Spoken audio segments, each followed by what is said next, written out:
Bonjour à tous, aujourd'hui on va apprendre à primitiver avec la méthode DI. Donc la méthode DI, je l'ai présentée dans la vidéo précédente, mais je vais la représenter encore une fois, cette fois-ci pour la primitivation. Donc si vous avez bien suivi la vidéo précédente, en fait, il n'y aura rien de plus que vous avez à apprendre, sauf la différence entre primitiver et intégrer.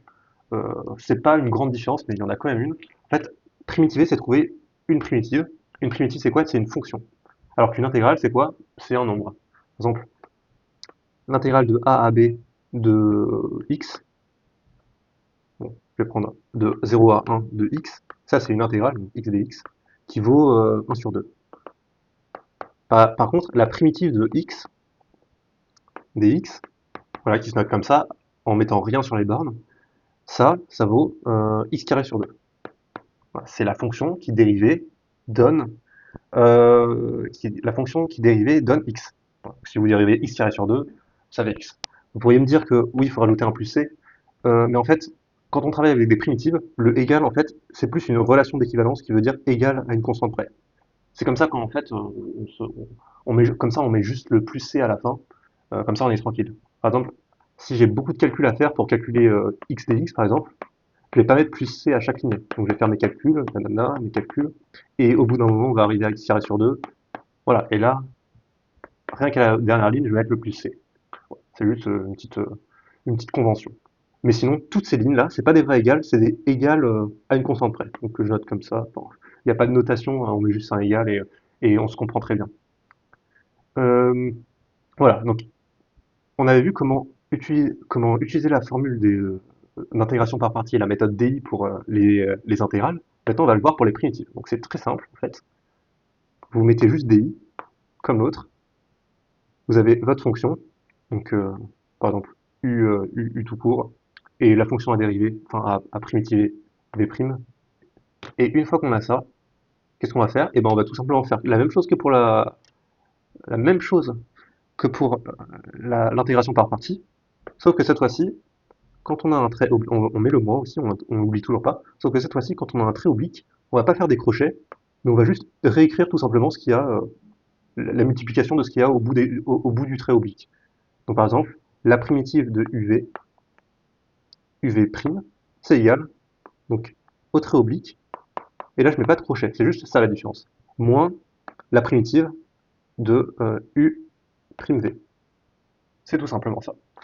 Euh, donc je vais vous donner quelques tips maintenant pour savoir je vais vous donner quelques tips maintenant pour savoir quand est-ce qu'il faut utiliser la primitivation par partie. Ce qui est un peu la même chose maintenant que l'intégration par partie. Primitiver et intégrer, au final, le but, ça revient un peu au même. Même s'il y a des différences que je vous ai expliquées tout en haut de la vidéo, tout au début de la vidéo. Donc par exemple, quand est-ce qu'on utilise la primitivation par partie? Par exemple, quand on veut trouver la primitive d'une fonction réciproque. Qu'est-ce que c'est que la fonction réciproque? C'est une fonction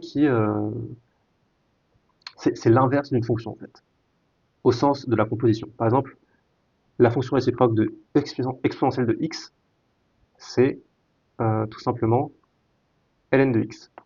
La fonction réciproque de sinus de x, c'est plutôt l'application qui a x associé sinus de x. Mais bon, je la note comme ça, vous comprenez. Normalement, en fait, ce qu'il aurait fallu noter, c'est ça, pour avoir vraiment des fonctions et pas des nombres. Voilà, c'est comme ça qu'on a des fonctions. Alors, je vais être rigoureux. Donc, la fonction réciproque de sinus, c'est arcsinus. La fonction réciproque de tangente, c'est arctangente. La fonction réciproque de x carré, qui a x associé x carré, ça c'est une fonction, c'est la racine. Voilà, etc., etc. Voilà, je pense que vous avez compris. Arctangente comme ça. Pardon, il faut arc avec un C ici. Pourquoi est-ce qu'on utilise l'intégration par partie quand on voit...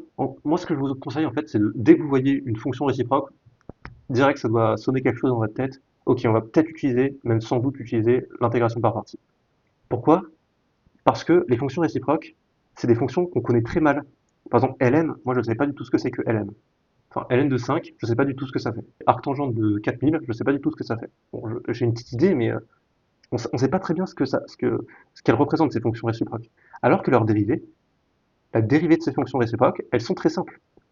Par exemple, la dérivée de ln, c'est à x, la fonction qui a x associe 1 sur x. La dérivée de arcsin, c'est la fonction qui a x associe 1 sur racine de 1 moins x carré. La dérivée de arctangente, c'est 1 sur 1 plus x carré. Donc c'est que des quotients, éventuellement des racines, et des multiplications. C'est beaucoup plus simple. C'est pour ça qu'on utilise souvent l'intégration par partie. Parce que qu'est-ce qu'elle nous permet de faire, l'intégration par partie? Elle nous permet de transformer cette intégrale-là en l'intégrale de la dérivée. Donc ça nous permet de transformer euh, l'intégrale de ln en l'intégrale de 1 sur x. Bien sûr, si on trouve un autre truc à côté à multiplier. Donc ça on peut prendre 1. Et c'est beaucoup plus simple. L'intégrale de ln, je ne sais pas du tout ce que c'est. Intégrale de 1 sur x, je sais ce que c'est. C'est ça qui est bien. Intégrale de arctangente, d'ailleurs on va le calculer, la primitive de arctangente. Primitive de arctangente, je ne sais pas du tout ce que c'est. Voilà. Une fonction qui, une fois dérivée, donne arctangente, j'en ai aucune idée. Par contre, ce que je sais, c'est une fonction qui dérivée donne 1 sur 1 plus x carré. Ça, je ne sais pas encore trop ce que c'est, mais je pourrais éventuellement trouver. Sachant qu'il y aura quelque chose qui multiplie. Mais on se dit qu'on va plus s'en sortir avec ça qu'avec ça. Ok, donc qu'est-ce qu'il faut faire? Il faut utiliser la formule d'intégration par partie. Donc direct, on écrit DI. Si vous voulez suivre la méthode DI, ce que je vous conseille, on écrit DI, on ne réfléchit pas, et, et on se dit, ok, qu'est-ce que ça va nous donner si j'utilise euh, la méthode DI? Donc je réfléchis, donc ça c'est au brouillon. Donc en quoi je peux transformer cette intégrale? Donc déjà, pour utiliser la méthode DI, il faut avoir des trucs multipliés. Là, on a un seul truc qui se multiplie tout seul. On a juste arctangente. Ce que je peux faire, c'est la petite technique, c'est faire un fois arctangente, et là ça va pas marcher. Parce que 1, je connais une primitive de 1, c'est x. Et arctangente, je connais sa dérivée, c'est 1 sur 1 plus x carré. Encore une fois, je la connais parce qu'elle est là, mais si vous voulez, je pourrais faire une vidéo où on montre comment on dérive facilement une fonction réciproque, et vous verrez que arctangente prime, c'est 1 sur 1 plus x carré. Donc en gros, ce que je vais transformer dans la fonction, ça va être, donc ça au brouillon, je le fais à la va-vite, ça va être x d'un côté fois 1 sur 1 plus x carré. Et ça, on sait ce que ça fait. On sait comment dériver ça. Enfin, on sait comment primitiver ça. On sait comment trouver une primitive. En fait, j'allais dire, maintenant on revient sur la copie, mais ça vous le faites au brouillon aussi, parce qu'il y a de fortes chances que votre professeur ne connaisse pas la méthode DI, donc vous allez lui faire peur si vous écrivez un DI. Faites-le au brouillon et écrivez directement le résultat. De toute façon, ils s'en foutent, hein. Et, il va présupposer que vous avez utilisé la formule d'intégration par principe. Bref, ce qu'on dérive, c'est arctangente. Ce qu'on intègre, c'est 1. Ça fait x. Je mets le moins. 1 sur 1 plus x carré, une fois que j'ai dérivé. Voilà, donc ensuite ce qu'on fait, on fait la barre oblique, on réécrit la même chose, pas besoin de crochet vu qu'on est en primitive, on n'oublie pas le moins, et on fait la barre droite, et la barre droite ça veut dire qu'on doit intégrer. Intégrale, ou primitive, de x sur x carré plus 1. Et l'intégrale de x sur x carré plus 1, en fait, là on voit, il faut avoir l'habitude, ou bien il faut faire un changement de variable. Donc si vous voulez vraiment faire un changement de variable, faites le changement de variable u égale x carré, mais avec l'habitude, on voit que le numérateur, c'est la dérivée du dénominateur, à une constante près, bien sûr. Je peux mettre en 2 ici et mettre ici, ce qui fait que là, une primitive de ça, ça va être tout simplement ln du dénominateur. 1 sur 2, en valeur absolue bien sûr, mais comme x carré plus 1 c'est toujours positif, pas besoin de la valeur absolue. Et voilà, on a notre primitive. On peut vérifier que c'est bien une primitive, on peut mettre plus c aussi si vous voulez, mais on peut vérifier que c'est une primitive en dérivant tout ça. Donc si je dérive, dérivée de x arctangente, ça fait arctangente x, et on dérive le x sur x plus du coup x sur x carré plus 1. La dérivée de tout ça, bah, on l'a vu, la dérivée de ln, c'est juste ça en fait. Point moins 1,5, ça fait ça. Ça simplifie avec ça. On voit bien que le c il simplifie tout court, hein. La dérivée de c, ça fait 0. Et donc on retrouve bien arctangente en dérivant ce qu'on avait obtenu. C'est une petite vérification qui n'est pas nécessaire mais qui fait toujours plaisir. Donc dernier petit exemple. Donc par exemple, si on veut trouver la primitive de x fois ln de x, donc là vous êtes obligé de vous dire que vous devez faire une intégration par partie Pourquoi? Parce qu'il y a un produit de deux fonctions, dont une fonction simple qu'on peut dériver facilement ou intégrer facilement. Et aussi, on a une fonction réciproque, qui est une fonction dont on connaît très bien la dérivée. Donc c'est vraiment tout simplement la chose à faire. Là, on ne peut pas ne pas se dire qu'il faut faire une intégration par partie. On est obligé d'essayer. Peut-être que ça va pas marcher, on ne sait pas, mais on est obligé d'essayer. Donc c'est parti.